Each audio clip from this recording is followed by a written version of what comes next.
जोशी ने इस्तीफे की पेशकश की है। राजस्थान बीजेपी के अध्यक्ष सीपी जोशी ने इस्तीफे की पेशकश की है। अमित शाह से उन्होंने यहां पे इस्तीफे की पेशकश की है। बीजेपी आलाकमान के सामने इस्तीफे की पेशकश की है।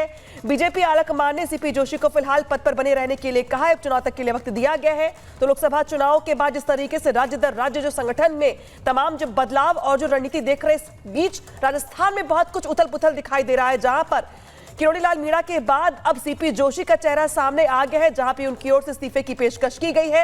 हालांकि आलाकमान ने कहा है उपचुनाव तक रहने के लिए, बाद में देखेंगे।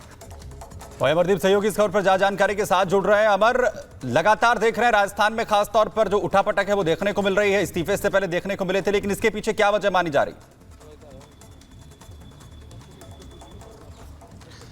देखिए, बिल्कुल इस बार में जिस तरीके की सूचनाएं दिल्ली से निकल के सामने आ रही हैं, क्योंकि खुद सीपी जोशी प्रदेश अध्यक्ष हैं राजस्थान बीजेपी के, वो दिल्ली में ही हैं और सदन चल रहा है। ऐसे में उन्होंने परसों मुलाकात भी की थी देश के गृह मंत्री अमित शाह से, उन्होंने बातचीत भी की थी और पेशकश की है अपने इस्तीफे की। उनके सानिध्य में ही राजस्थान के विधानसभा चुनाव हुए थे तो 115 सीटें बीजेपी जीती थी, लेकिन लोकसभा का जब चुनाव हुआ था तो 25 सीटों में से जिस तरीके से उलटफेर देखने को मिला, उसको देखते हुए उन्होंने एक पद और एक सिद्धांत को कहते हुए इस्तीफे की पेशकश की है। हालांकि देश के गृह मंत्री अमित शाह ने उन्होंने 5 जो उपचुनाव है तब तक उनको पद पे बने रहने के लिए सलाह दी है। कहा है कि आप जब तक राजस्थान का जो भार है वो संभालिए संगठन की नाती, लेकिन तमाम जो बड़ी सूचनाएं हैं उसमें यह भी सुनने में आ रहा है कि उनका इस्तीफा जो है वो मंजूर भी हो सकता है।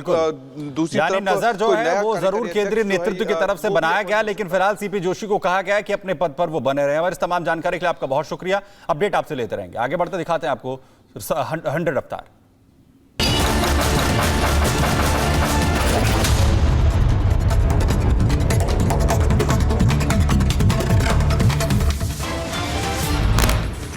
अमृतपाल के समर्थन में आई कांग्रेस, लोकसभा में बोले चरणजीत सिंह चन्नी, कहा जबरदस्ती एनए से लगाकर अमृतपाल को जेल में गया डाला।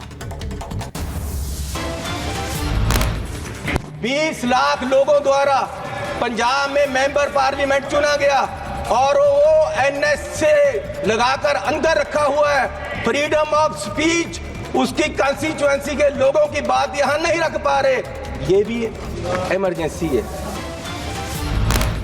सदन में चन्नी रवनीत बिट्टू में तीखी बहस हुई। बोले मेरे दादा ने कुर्बानी कांग्रेस के लिए नहीं देश के लिए दी।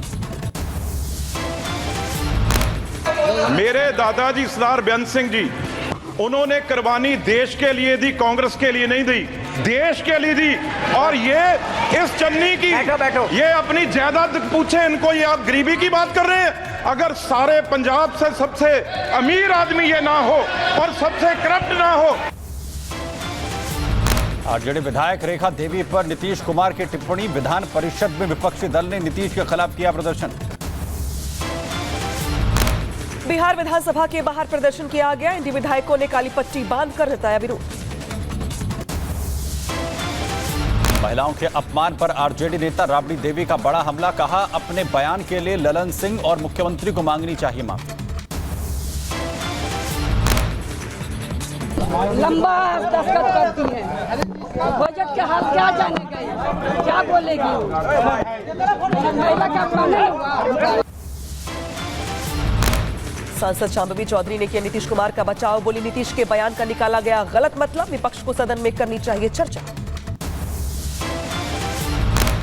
लगता है कि इतना बड़ा ऑफेंसिव, अगर आप पूरा उसका स्टेटमेंट आप सुनेंगी तो उन्होंने यही कहा है कि अगर आप आज बोल रही हैं तो आपको बोलने का अधिकार भी तो इंडिया की सरकार ने दिया है। नीतीश के बयान पर बोले पप्पू यादव, उम्र बढ़ने पर ऐसा हो जाता है, नीतीश अभिभावक बन जाते हैं। महिलाओं को लेकर के नहीं है, वो गार्जियन में कभी कभी भूमिका निभा लेते हैं। अरे भैया, मैं तो तुम लोग को बढ़ाया था, तुम लोग क्या समझोगी, तुम लोग क्या जान। देखिए, कभी कभी गार्जियन की भूमिका में कई सारी चीजें हो जाती है, उम्र के कारण कई सारी भूल भी हो जाती है। बिहार को विशेष दर्जा न मिलने पर आरजेडी नेता लालू का नीतीश कुमार पर हमला, कहा नीतीश कुमार ने किया आत्मसमर्पण, विशेष राज्य का दर्जा बिहार को नहीं मिलना निराशाजनक है। निराशाजनक रहा और ये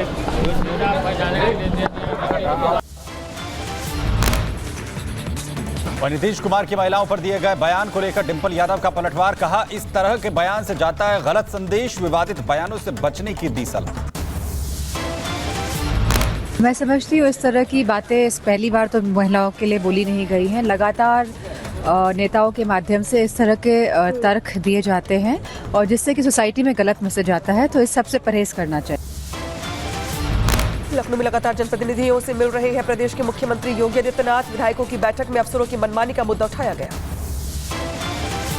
मनमानी करने वाले अफसरों का सीएम योगी ने मांगा नाम, अफसरों पर सख्त कार्रवाई करने की कही बात। महाराष्ट्र विधानसभा चुनाव को लेकर राज ठाकरे का बड़ा बयान, अपने दम पर चुनाव लड़ने का किया फैसला। 250 से 225 सीटों पर चुनाव लड़ने का पार्टी ने किया ऐलान।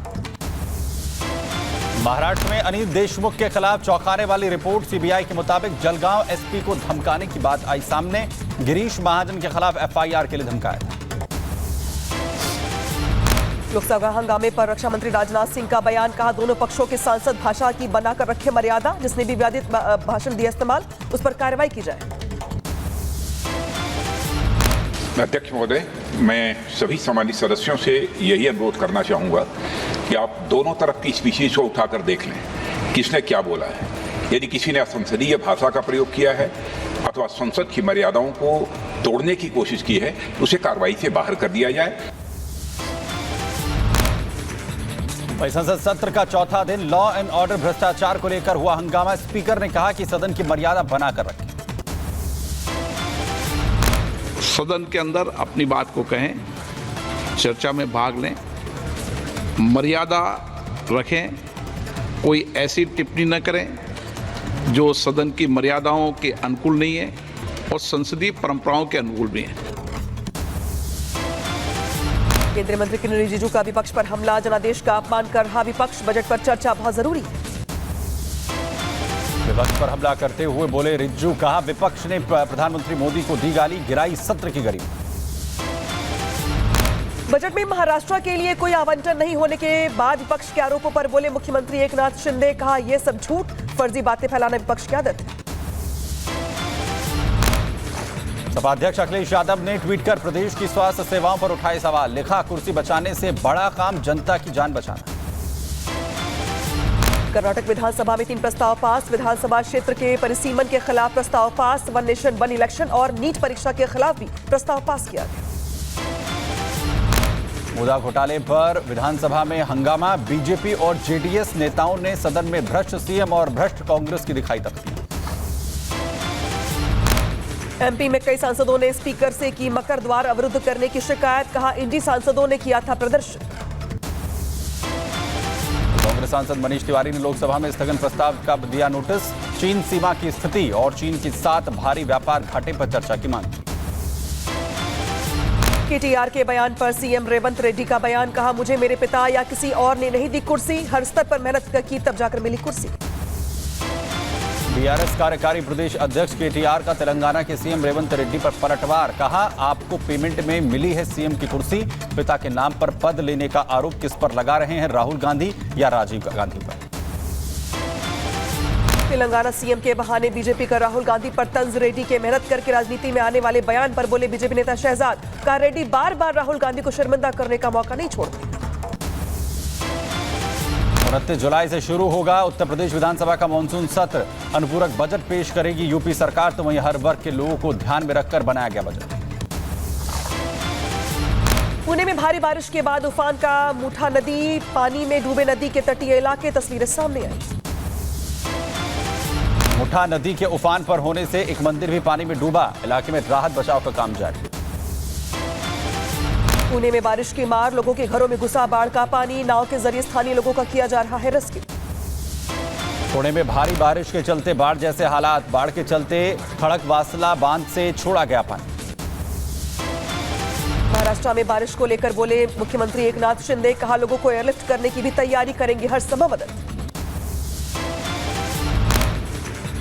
पुणे में बहुत ज़्यादा परिस्थिति है, अपूर्व परिस्थिति हुई है, लोगों के घर में पानी गया, रोड पे पानी है। मुंबई में बारिश ने बढ़ाई लोगों की मुश्किलें, निचले इलाकों में भरा पानी, जल जमाव के चलते सड़कें हुई जाम, तो गाड़ियों की धीमी पड़ी रफ्तार। एमपी के दमोह में भी तेज बारिश का कहर, उफान पर बमनी नाला, बाढ़ के पानी के बीच नाला पार करने दिखाई दे रहे लोग। महाराष्ट्र में रायगढ़ पुणे मार्ग पर लैंडस्लाइड, सड़क पर आया मलबा, यातायात हुआ बाधित, मलबा हटाने का काम जारी। मुंबई में बारिश का कहर, लगातार बारिश से बढ़ा बिहार झील का जलस्तर, भयावह तस्वीरें सामने आई। मनाली में बादल फटने से व्यास अंजनी महादेव नदी में आई बाढ़, तो वहीं सड़क का बहा एक हिस्सा, कई घरों को पहुंचा नुकसान। हिमाचल प्रदेश के मनाली में बादल फटने से बाढ़ आई, पलचान इलाके में पानी के तेज बहाव से मची अफरा तफरी, बाढ़ के पानी में बहे कई घर, मनाली लेह मार्ग बंद किया गया। मनाली में बिगड़े हालात, तो वहीं पलचान में पुल पर आई बाढ़, चट्टानों और पत्थरों से भरी रोड, तो वहीं राहगीरों को करना पड़ रहा है परेशानियों का सामना। उत्तराखंड में बद्रीनाथ राष्ट्रीय राजमार्ग पर भूस्खलन हुआ, मलबे के कारण सड़क अवरुद्ध हुए, राहत बचाव का काम जारी है।